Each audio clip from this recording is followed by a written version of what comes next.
I think for a leader that's reluctant to turn over leadership, like I was in the beginning, it felt irresponsible to right out the gate start delegating things to people. It just did. I'll just be totally honest.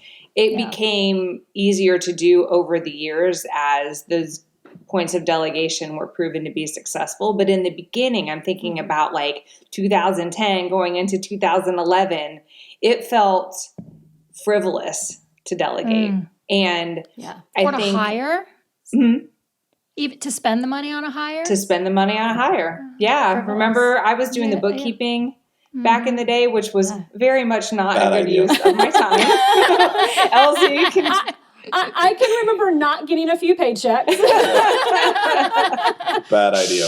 That lasted for a hot minute. Keep it in the family. But Brian was always, looking ahead of the curve. So I think you've got two different types of leaders, and he and I were, like you said, he was always looking, out in the distance and anticipating what the needs were going to be and hiring ahead of that. And I was more like, no, let's save money.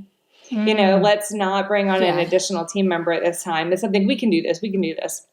And that was such a short-sighted view that ultimately would have hampered our growth, as a company if that mindset had been the prevailing one and not Brian's. And I felt like collectively, we had a gun to our head. Like it was time to go. And I never wanted to create something small, and I wanted people to kind of gain in our vision and join in what we were trying to do and accomplish. So I never envisioned that Belay would be a tiny thing. I just, I wanted great committed people to come along for the ride that I cared for. And, that's certainly been the case, but I felt a sense of pressure. So, for me, it was like, if Tricia could do these early on things and Shannon could do these things early on and LZ, then that would allow me to focus on what I needed to do, which was get on an airplane and go meet people and network and grow our company in a different way that only I could do.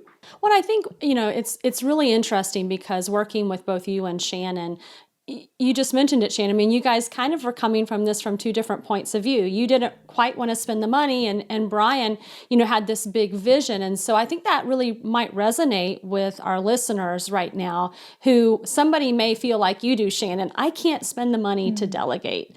How is this possible? And there's others who are big dreamers who are like, of course I'm going to spend all the money. And so the one thing that I want to say, though, is that you guys were able to come together and really cast vision. And so for me as an emerging leader, I wanted to be a part of something really awesome and great.